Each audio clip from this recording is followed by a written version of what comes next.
मंडल आंदोलन जैसा वक्त है तो मंडल के समय तो विश्वविद्यालयों में कम थे एससी एसटी ओबीसी, अब तो उस समय सोशल मीडिया भी नहीं था, फिर भी वो लोग लड़ाई लड़ गए।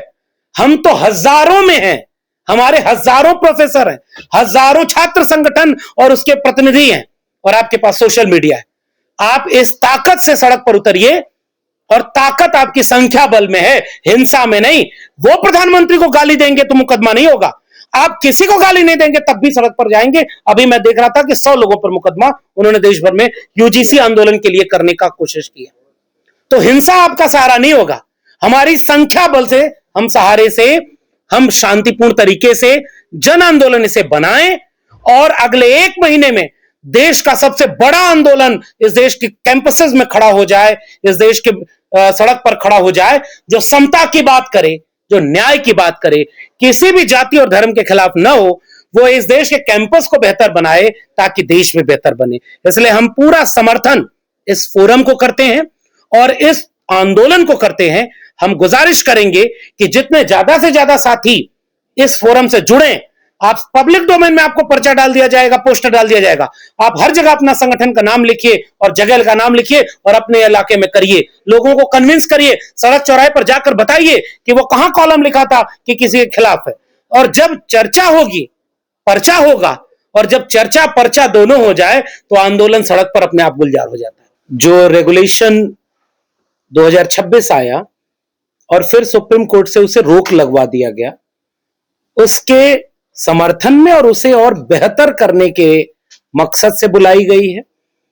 इस प्रेस कॉन्फ्रेंस में तमाम लोगों ने उस साझा मंच से यह घोषणा किया, यह ऐलान किया कि वो एक जन आंदोलन की तरह, जो मेरा मानना है कि किसी फोरम से वो आंदोलन खड़ा नहीं हुआ, जो नियम कायदे भारत सरकार ने बनाए, सुप्रीम कोर्ट के दबाव में बनाना पड़ा जिसे, उसे बनाने के बाद इस देश ने देखा कि जैसे मंडल आंदोलन आया और उसके विरोध में लोग सड़कों पर उतर गए, फिर वो कोर्ट गया मामला, पहले उस पर स्टे हुआ और उसके बाद इंदिरा साहनी मामले में 2 साल लग गए जब उसे पास किया गया।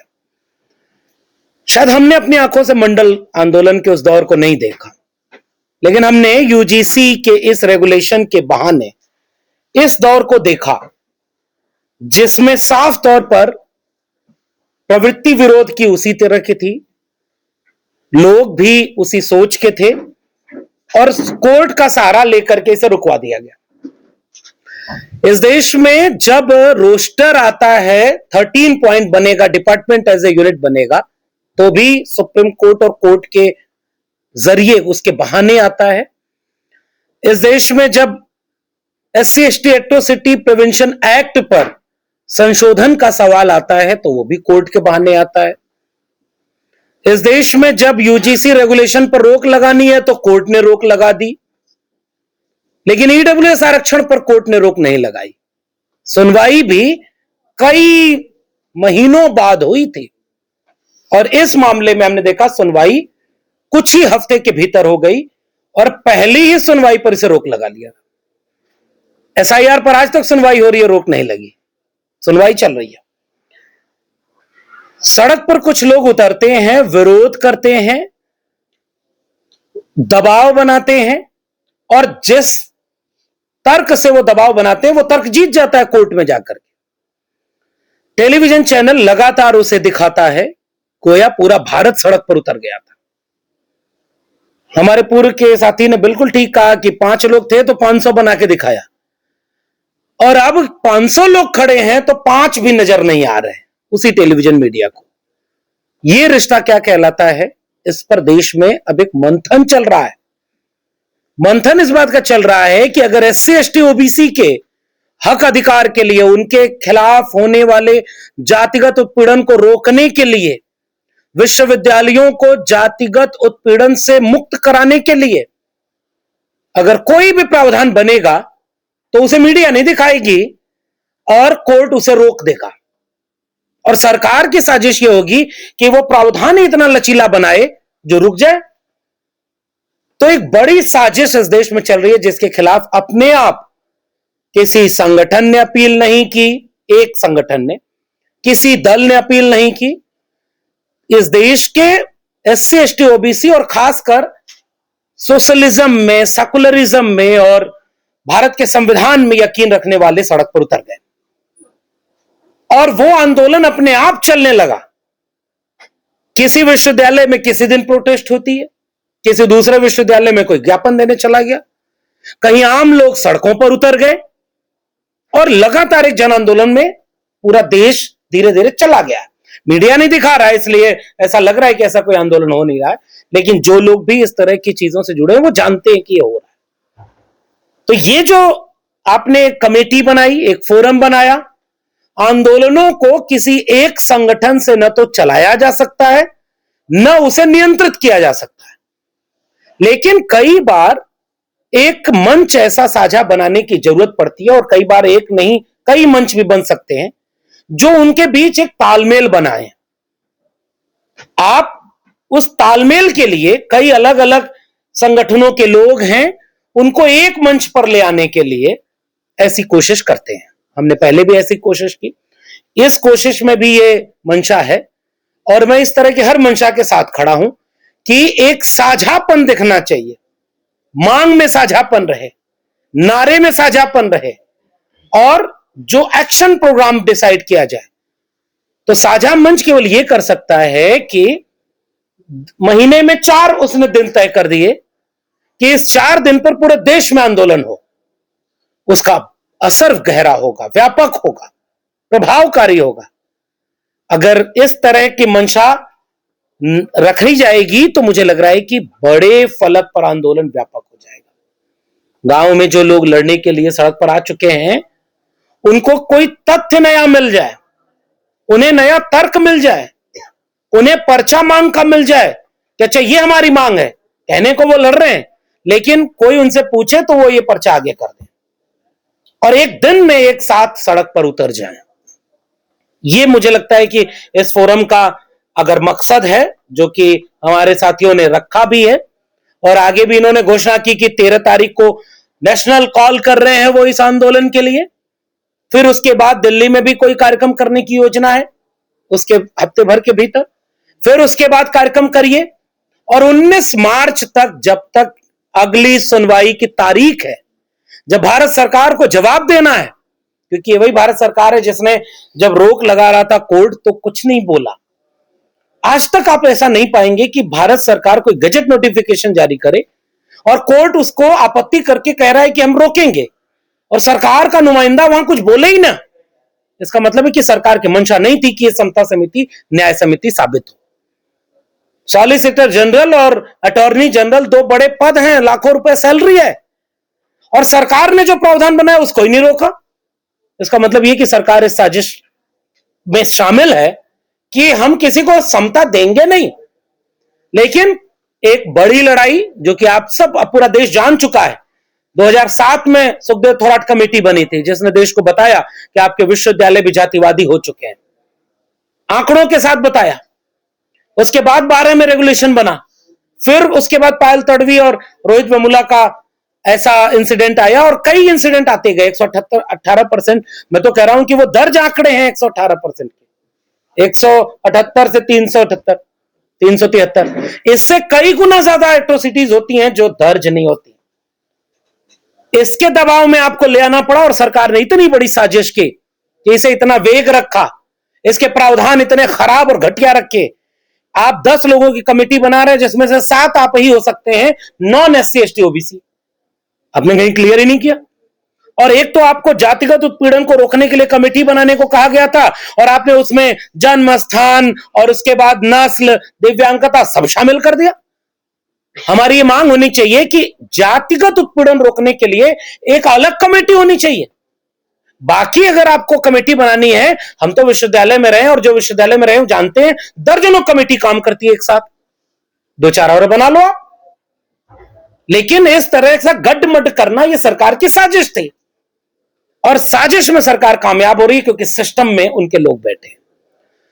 मैंने अपनी किताब जाति जनगणना में एक बात लिखी कि जो लोग तर्क देते हैं, और मैं प्रोफेसर हेमलता जी का इस बात के लिए भी आभारी हूं कि उन्होंने यहां पर यह बात कही भी कि जाति जनगणना के विरोधी ये बात कहते थे कि अंग्रेज आए और उन्होंने बांटो और राज करो की नीति के तहत जातियों में बांट दिया। तो मैंने उस चैप्टर के शुरुआत में लिखा है कि ऐसा रहा होगा कि जब अंग्रेज भारत आए होंगे तो भारत में कोई वर्ण व्यवस्था, जाति व्यवस्था थी ही नहीं। फिर पहले उन्होंने किसी मनु को पैदा किया होगा, फिर उससे मनुस्मृति लिखवाई होगी, ऋग्वेद के पुरुष सूक्त की दशम मंडल की वो ऋचा लिखवाई होगी, और उसमें फिर जाति और वर्ण को पैदा किया होगा। और उसके बाद भी भारत ऐसा था कि सारे चारों वर्ण के लोग एक थाली में बैठकर खाते थे। उनके किताबों में लिखा है कि सब एक साथ रहते थे, अंतरजातीय विवाह होता था, प्रोफेसर शूद्र हुआ करते थे और ब्राह्मण विद्यार्थी होते थे। कई बार तो वो सब्जी वब्जी बेचने चले जाते थे। छत्री लोग जो है कचरा उठाने का काम करते थे। ऐसा भारत अंग्रेजों ने देखा, और जब देखा उन्होंने कि ये तो इतना एकजुट है, इन्हें बांटा कैसे जाए, तो जाति जनगणना करवाने लगे। इतने हास्यास्पद तर्क है इनके पास। इसी तर्क से सुप्रीम कोर्ट के चीफ जस्टिस ऑफ इंडिया को और उन तमाम दक्षिणपंथी लोगों को अगर आप संतुष्ट करेंगे तो आपको कहना पड़ेगा कि आज इस देश में ऐसे विश्वविद्यालय हैं कि 45 केंद्रीय विश्वविद्यालय हैं, तो 45 में से 40 केंद्रीय विश्वविद्यालयों के vice chancellor SC ST OBC हैं। कोई भी डिपार्टमेंट आप उठा लीजिए, उसमें जो HOD बने हो उसमें 90% SC ST OBC है। दिल्ली विश्वविद्यालय के 90 डिग्री कॉलेज है, 90 में केवल 9 सामान्य वर्ग के प्रिंसिपल हैं, बाकी सब SC ST OBC है। और भेदभाव होता है सामान्य वर्ग के बच्चों के साथ, क्योंकि इंटरव्यू का पैनल ऐसा बैठता है जिसमें 10 में से 8 मेंबर SC ST OBC होते हैं, और जब कोई सवर्ण बच्चा जाता है तो उसकी जाति के नाम पर 5 गाली देते हैं, इंटरव्यू में नंबर कम देते हैं जब वो बोर्ड का हेड बने होते हैं। ऐसा कोई विश्वविद्यालय इस देश में एग्जिस्ट नहीं करता। इस देश के विश्वविद्यालयों में कोई भी सिलेक्शन कमेटी बैठती है तो उसमें नॉमिनी के तौर पर SC ST observer, OBC observer बनाए जाते हैं। डिसीजन मेकिंग में उनका कोई मतलब नहीं। और आपने हेड ऑफ इंस्टीट्यूट को बनाया समता समिति का अध्यक्ष, चेयरपर्सन, 3 सीनियर मोस्ट फैकल्टी। मैं दावे से कह रहा हूं कि किसी भी देश के विश्वविद्यालय का औसत निकाल लीजिए, अगर 10 सीनियर मोस्ट फैकल्टी मेंबर है तो 10 में 9 SC ST OBC नहीं होंगे, तो भेदभाव करेगा कौन? और आपने ऐसे वेग, सरकार वेग बनाई और वेग के नाम पर पूरे देश में आंदोलन हो गया। और मैं आहत हूं, अभी तक मेरा दिल दुखा ही है कि प्रधानमंत्री को उनकी जात के नाम पर गाली दे दी गई, कार्रवाई नहीं हो रही है। तेली वो हैं भी नहीं, लेकिन तेली के नाम से गाली खा गए। जो होगा उसके ऊपर क्या बीत रही होगी। और पिछले 10-15 दिन में इस देश भर में सैकड़ों वीडियोज ऐसे आई हैं। अभी दिल्ली विश्वविद्यालय की एक स्टूडेंट का वीडियो है कि उसका रिसर्च पेपर, उसमें उसका टॉपिक है कि दलित बच्चों के साथ स्कूल में कितने तरह का डिस्क्रिमिनेशन होता है। तो 2 साल बाद जब उसका कमेटी बैठती है बोर्ड की, तो वो कह रही है कि आप क्यों इस देश में घृणा फैलाना चाहते हैं, आप कैसा टॉपिक ले लिए हैं। इसी तरह से सिलेबस बदल करके वो टॉपिक हटा दिए जाएंगे जिसमें कास्ट एट्रोसिटी और तमाम तरह के सवाल होंगे। मुसलमान पहले निशाने पर है। ये बांटने वाले और सुप्रीम कोर्ट को दिखाई नहीं देता कि असम का मुख्यमंत्री साफ तौर पर क्या क्या बयान दे रहा है मुसलमानों के खिलाफ। तो बांटने का काम जो कर रहा है वो कह रहा है समता समिति बांट देती लोगों को, इसलिए इसे रोक दिया जाए। अब ये एक कॉमन डिबेट बन चुकी है और इस तरह के मंच इस पूरी लड़ाई को अब गांव-गांव तक ले चलेंगे। हमने बहुत लड़ाई इस तरह की लड़ी है, और लड़ने के लिए छात्र संगठन, सामाजिक संगठन वही सड़क पर आते हैं। और मैं इस बात की बधाई देना चाहता हूं देश भर के उन तमाम हजारों नौजवानों को जो सड़क पर उतर करके इसका विरोध करना शुरू कर दिए। टेलीविजन चैनल न कभी कल आपको दिखाया था, न आज दिखा रहा और न कल दिखाएगा। ये सोशल मीडिया प्लेटफॉर्म आपके हैं। तो उन तमाम छात्र संगठनों को मेरी गुजारिश रहेगी कि साझापन के साथ न्यूनतम सहमति पर अधिकतम एकजुटता बना करके जो कॉमन कॉल दी जाए उसमें शामिल हो जाइए। और जब आप ऐसा करेंगे तो ये एक व्यापक जन आंदोलन शामिल होगा। और इस जन आंदोलन में हम ये सवाल करेंगे कि समता तब तक नहीं आएगी जब तक बैकलॉग यूनिवर्सिटीज का नहीं भरा जाएगा। समता तब तक नहीं आएगी जब तक देश के SC ST OBC प्रोफेसर और वाइस चांसलर नहीं होंगे। आपने बैकलॉग खत्म कर दिया, EWS का बैकलॉग लागू कर दिया था, आपने शॉर्टफॉल को खत्म कर दिया, आप NFS करते हो। तो ये मांग पत्र मेरा सुझाव है कि जब ये जाए तो अगर इसमें पहला आपने नियम बनाया कि UGC रेगुलेशन 2026 को और सख्त और स्पष्ट करके तुरंत लागू किया जाए, तो दूसरा ही आप इसमें मांग रखिए कि जाति जनगणना करा करके इस देश भर के कैंपसेस को जितनी जिसकी संख्या बारी उसकी उतनी हिस्सेदारी के हिसाब से बैकलॉग भर करके, एनएफएस रोक करके और शॉर्टफॉल लागू करा करके उनकी हिस्सेदारी दी जाए। और तीसरी मांग इसमें शामिल किया जाए कि रोहित एक्ट, इस पर बिल्कुल ठीक कहा आपने कि और लोगों से राय मशवरा करके और बेहतर एक्ट कैसे बने उसके लिए इस मांग में शामिल कर दिया जाए। लेकिन जब आखिरी बात कि जब आप लड़ाई लड़ने जाएंगे तो हमले होंगे, जैसे एक हमला भी जवाहरलाल नेहरू विश्वविद्यालय छात्र संघ के ऊपर हुआ। हम इस मंच के माध्यम से उन हुक्मरानों को इस बात का इशारा करना चाहते हैं कि जो चाहते हैं कि जो लड़ने वाला है उसके ऊपर मुकदमा कर दो, उसको रेस्ट्रिकेट कर दो, उस छात्र संघ को रोक दो, तो लड़ाई नहीं रुकती। असल में उन्हें यह पता नहीं कि अगर आप इतना, जब आंदोलन के लिए कॉल हुआ था, आप देखिए किस दिन यह फरमान आता है, जिस दिन दिल्ली विश्वविद्यालय में प्रोटेस्ट था, जिस दिन जवाहरलाल नेहरू विश्वविद्यालय में मशाल जुलूस इस मामले पर निकाला जाने वाला था, उसके चंद घंटों के पहले चुने हुए 4 प्रतिनिधियों को रेस्ट्रिकेट कर दिया गया कैंपस में। अभी वो लागू तो नहीं है लेकिन सबको हटा दिया गया, कोई लड़ाई न बढ़ जाए, क्योंकि छात्र जब लड़ते हैं तो वो सत्ता के लिए भारी पड़ता है। तो विश्वविद्यालय को बदनाम करने वाले, विश्वविद्यालयों को तमाम तरह से कैप्चर करने वाले टारगेट करते हैं कि जो सबसे मजबूती से लड़े उन्हीं के ऊपर हमला कर दो। हम उस हमले की भी यहां से कड़ी निंदा करते हैं, रक्षा मंत्री वाली कड़ी निंदा नहीं। हम वाकई इस बात की निंदा करते हैं कि हम जितने भी लोगों के ऊपर, चाहे वो इलाहाबाद विश्वविद्यालय में हमला, फिजिकल हमला हो या छात्र संघ के ऊपर जवाहरलाल नेहरू विश्वविद्यालय में हमला हो, इन तमाम सवालों को एक साथ शामिल करके एक बड़ी लड़ाई को लड़ेंगे। और आखिरी बात कि जब महात्मा फूले ने एक किताब लिखी है जो गुलामगिरी की भूमिका में उन्होंने लिखा है कि हथेली से सूरज नहीं ढका जा सकता। तो सूरज को ढकने का जिन लोगों को भ्रम हो, उनकी हथेलियां बहुत हो सकती हैं, ईडी सीबीआई हो सकती है, मीडिया हो सकती है, जुडिशरी हो सकती है, लेकिन सच और हक हमारे साथ है। और हमारी लड़ाई हक के लिए, सम्मान की है, समता और न्याय की है। इसलिए ये लड़ाई किसी एक व्यक्ति की नहीं है, ये एक संगठन की नहीं है। मैं पूरे देश के लोगों से गुजारिश करता हूं, जहां जहां आप इस तरह की कमेटी बना सकते हैं आप बनाइए और आप इस आंदोलन को खुद लड़िए। जब कुछ कम लोग लड़ेंगे तो निशाने पर लिए जाएंगे। जब पूरी ताकत से इस देश का बहुजन समाज और संविधान में यकीन रखने वाला समाज सड़कों पर उतर जाएगा तो तुम कितने लोगों को रोकोगे। इसी ऐलान के साथ कि जहां जहां आप जिस पार्टी, जिस झंडा बैनर को लेकर के कर सकते हैं करिए।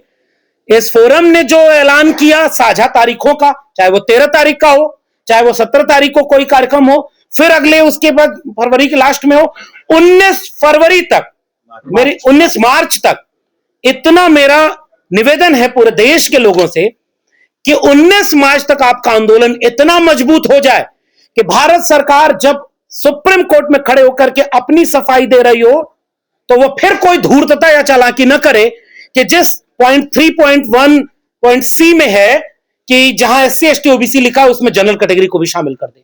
वो हो सकता है ऐसा कर देंगे, या हो सकता है उस क्लॉज को हटा दें। इस तरह की कोई भी साजिश हो तब तक ये आंदोलन इतना मजबूत हो जाए कि वो इस तरह की कोई साजिश न कर सके और ये UGC रेगुलेशन और मजबूती से लागू हो और इसे जन आंदोलन बनाया जाए। मंडल आंदोलन जैसा वक्त है तो मंडल के समय तो विश्वविद्यालयों में कम थे SC ST OBC, अब तो उस समय सोशल मीडिया भी नहीं था, फिर भी वो लोग लड़ाई लड़ गए। हम तो हजारों में हैं, हमारे हजारों प्रोफेसर हैं, हजारों छात्र संगठन और उसके प्रतिनिधि हैं, और आपके पास सोशल मीडिया है। आप इस ताकत से सड़क पर उतरिए, और ताकत आपकी संख्या बल में है, हिंसा में नहीं। वो प्रधानमंत्री को गाली देंगे तो मुकदमा नहीं होगा, आप किसी को गाली नहीं देंगे तब भी सड़क पर जाएंगे। अभी मैं देख रहा था कि 100 लोगों पर मुकदमा उन्होंने देश भर में UGC आंदोलन के लिए करने का कोशिश किया। तो हिंसा आपका सहारा नहीं होगा, हमारी संख्या बल से, हम सहारे से, हम शांतिपूर्ण तरीके से जन आंदोलन इसे बनाएं और अगले 1 महीने में देश का सबसे बड़ा आंदोलन इस देश के कैंपसेस में खड़ा हो जाए, इस देश के सड़क पर खड़ा हो जाए, जो समता की बात करे, जो न्याय की बात करे, किसी भी जाति और धर्म के खिलाफ न हो, वो इस देश के कैंपस को बेहतर बनाए ताकि देश में बेहतर बने। इसलिए हम पूरा समर्थन इस फोरम को करते हैं और इस आंदोलन को करते हैं। हम गुजारिश करेंगे कि जितने ज्यादा से ज्यादा साथी इस फोरम से जुड़ें, आप पब्लिक डोमेन में आपको पर्चा डाल दिया जाएगा, पोस्टर डाल दिया जाएगा। आप हर जगह अपना संगठन का नाम लिखिए और जगह का नाम लिखिए और अपने इलाके में करिए, लोगों को कन्विंस करिए, सड़क चौराहे पर जाकर बताइए कि वो कहां कॉलम लिखा था कि किसी के खिलाफ है। और जब चर्चा होगी, पर्चा होगा, और जब चर्चा पर्चा दोनों हो जाए तो आंदोलन सड़क पर अपने आप गुलजार हो जाता है। तो इसलिए मैं इस पूरे आंदोलन को समर्थन देते हुए हम इस लड़ाई को लड़ने का ऐलान करते हैं और तब तक इसे आंदोलन के रूप में और मजबूत करेंगे जब तक हम जीत न जाएं।